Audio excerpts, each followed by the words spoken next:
Walidzalika syaddada an-nabiyyu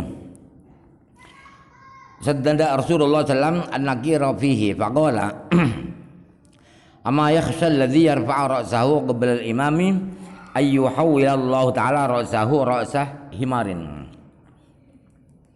Oleh karena yang terpenting itu mengikuti gerak-gerik imam, harus mengikuti dari belakang gerak-gerik imam itu.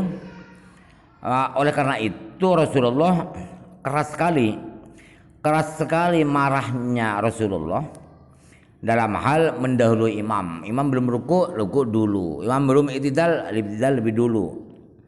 Itu Rasulullah sangat marah sekali, sehingga beliau apakah orang yang mengangkat kepalanya sebelum imam mengangkat kepala itu apakah tidak khawatir Allah akan rubah kepalanya menjadi kepalanya keledai, kepala himar. Amma ta'khuru anu biruknin wahidin fala yubtilu sholatan wa dzalika bi ayyatadilal imamu an ruku'ihi wa huwa ba'du lam yarka walakin ta'khuru ila hadzal haddi makruhun. Adapun tertinggal dari imam satu rukun itu tidak membatalkan sholat. Bagaimana gambarannya tertinggal satu rukun? Yaitu imamnya sudah i'tidal, imamnya sudah sami Allahu liman hamidah, sedangkan makmumnya ba'du sampai sekarang masih belum ruku. Berarti tertinggal satu rukun, yaitu imamnya sudah ruku. Tetapi tertinggal sampai batas ini, sampai satu ruku, imamnya sudah sami Allahu liman hamidah, dia masih mau takbir subhanarabbil azim wa bihamdi, itu makruh. Fa inna wadhal imamu jabhatahu alal ardi wa huwa ba'du lam yantahi ila hadir ragi'ina batalat salatuhu. Apabila si imam telah menaruh jidatnya di tanah, sudah sujud, sedangkan makmum sampai saat itu masih belum sampai pada batas orang-orang ruku. Jadi berarti tertinggal dua rukun, ruku dan i'tidal. Padahal imamnya sudah di posisi sujud, maka batal sholat makmum ini. Wa kadzain wa dhalimamu jabhatahu ila sujudi as-tsani wa huwa ba'du lam yasjud as-sujud al-awwala. Juga batal apabila imam sudah menempelkan dahi imam untuk sujud yang kedua, sedangkan si makmumnya sampai saat itu belum sujud yang pertama. Berarti tertinggal dua rukun apa saja itu, yaitu sujud pertama dan julus bainas sajdatain. Badung mas'alatun haqqu man hadara haqqun ya alaman hadara sholata atau haqqo alaman hadara sholata idza ra'a min ghairi isa'atan bi sholatihi ay yughayyirahu wa yunkiru alaihi. Satu masalah kewajiban bagi orang yang hadir sholat berjamaah itu ketika dia melihat ada orang lain sholatnya tidak benar, berbuat buruk dalam sholat, itu artinya sholatnya ada yang salah, ialah dia harus tegur, harus merubah itu, harus benarkan dia dan harus salahkan dia. Wa in sadara min jahilin arafaqa bil jahili wa 'allamahu. Apabila kesalahan dalam praktek sholat itu muncul dilakukan oleh orang yang bodoh, maka harus lemah lembut, harus dengan kata-kata yang lemah lembut kalau menghadapi orang bodoh, dan dia beritahukan yang benar, harus begini. Famin dzalika al-amru bi taswiyatis sufufi aman ul munfaridi bilwuqufi kharijas safi wal ingkaru ala man yarfa'u ra'sahu qabla al-imami ila ghairi dzalika minal umuri. Di antara hal-hal yang harus diingatkan itu ialah memerintahkan untuk meluruskan saf-saf dan melarang orang sendirian di belakang saf, padahal masih ada ruang, masih ada tempat di saf di depan dirinya itu. Kok sendirian di belakang, itu harus dilarang. Ayo masuk ke sana. Itu masih belum penuh, harus gitu. Dan harus ingkar kepada orang yang mengangkat kepalanya padahal imamnya belum. Imamnya belum sami Allahu liman hamidah, dirinya sudah sami Allahu liman hamidah. Itu harus diingatkan nanti setelah sholat. Ila ghairi dzalika minal umuri, dan lain sebagainya dari hal-hal yang memang tidak boleh, yang haram. Faqad qala sallallahu alaihi wasallam wailul lil alimi minal jahili haitsu la yu'allimuhu. Karena kata Rasulullah sallallahu alaihi wasallam, neraka wail atau celaka bagi orang yang alim, itu celakanya karena ada orang bodoh. Kenapa? Karena si alim ini tidak memberitahu, tidak mengajarkan yang benar kepada yang bodoh ini. Qala Ibnu Mas'ud radhiyallahu anhu, man ra'a man yusi'u salatahu falam yanhahu fa huwa syarikuhu fi wizriha. Sahabat Ibnu Mas'ud pernah berkata, barang siapa melihat orang yang sholatnya tidak betul, yang memperburuk sholatnya, kemudian dia tidak mengingatkan, dia tidak larang sholat yang salah itu, diam saja, maka berarti dia temannya dalam dosa sholat itu. Artinya sama-sama punya dosa. Sholatnya yang bodoh, yang salah itu dosa karena tidak ngaji. Yang alim tapi diam itu karena tidak memberitahu yang benar. Wa an Bilal bin Sa'd annahu qala al khati'atu idza ukhfiyat lam tadurru ila sahibaha fa idza udhirat falam tughayyar ad-darar bil 'amati.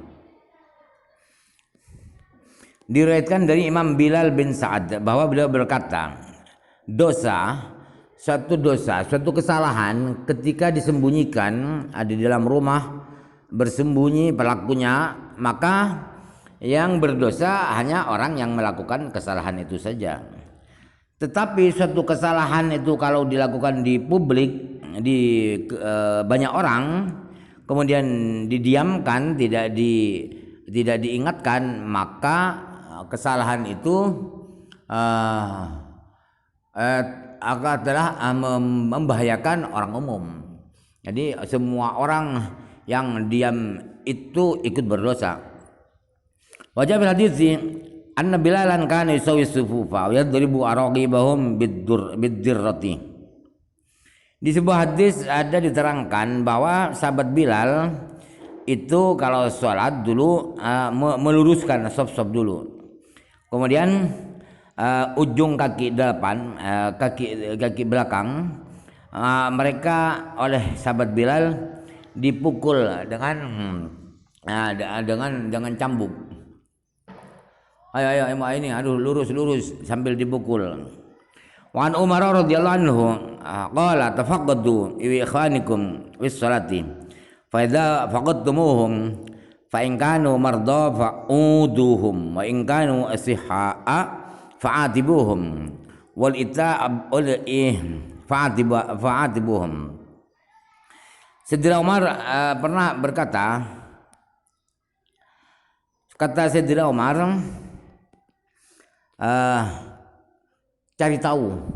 cari tahu teman-teman kalian semua waktu sholat kontrol siapa saja yang belum hadir, siapa yang sudah hadir, siapa yang belum, harus dicari, harus noleh ke belakang dulu.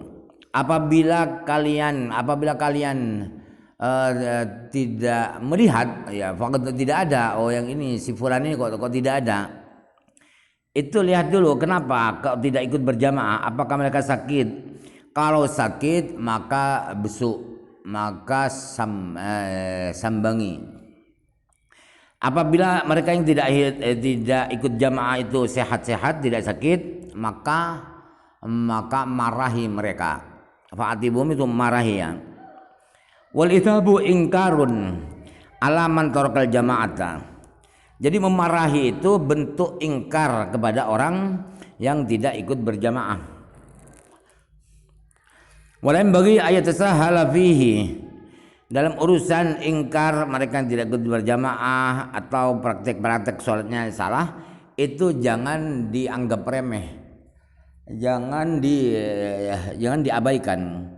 Waqad kana al-awwaluna yubalighuna fi hatta kana ba'dhum yahmilul janazata ila ba'di man takhallafa 'anil jama'ati isyaratan ila annal mayyita huwa alladhi yata'akharu 'anil jama'ati dunal hayy.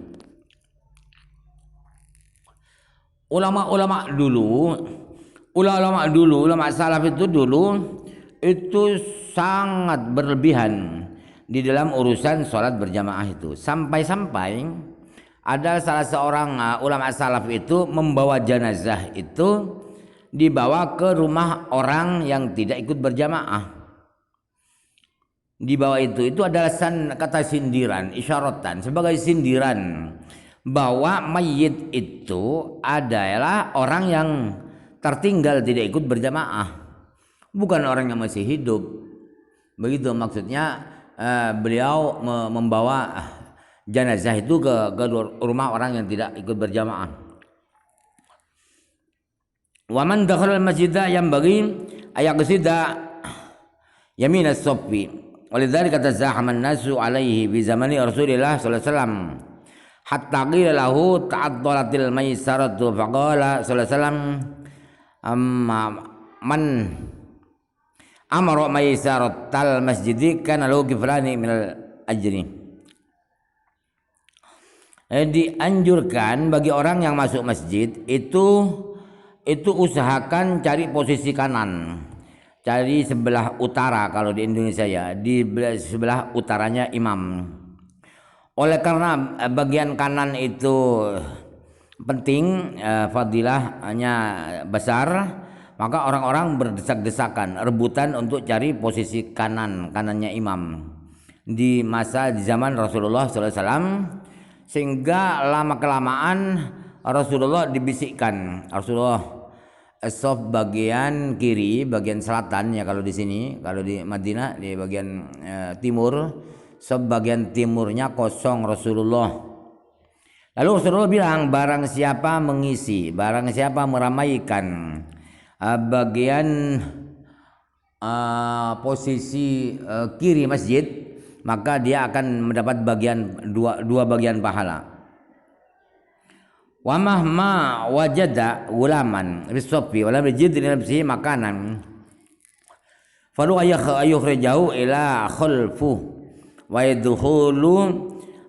yadkhula fihi ani dalam yakun balighun.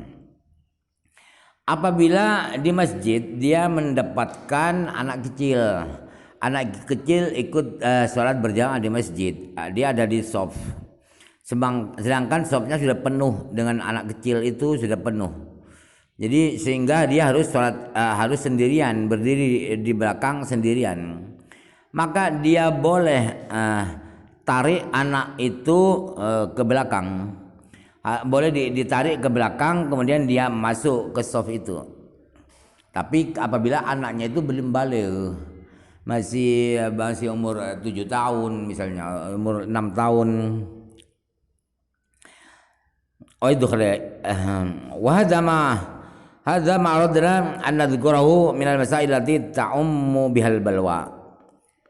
Inilah penjelasan yang saya ingin terangkan dari beberapa masalah-masalah tentang berjamaah yang sudah umum, sudah merata cobaan-cobaan dari Allah dalam hal-hal kesalahan-kesalahan praktek berjamaah itu. Wa sayati akamu shalawatil mutafarriqah fi kitabil awradi insyaallah taala. Dan hukum-hukum salat yang beragam itu akan diterangkan di kitab Al-Awrad, di Kitabul Awrad. Al-babus sabi'u wallahu alam.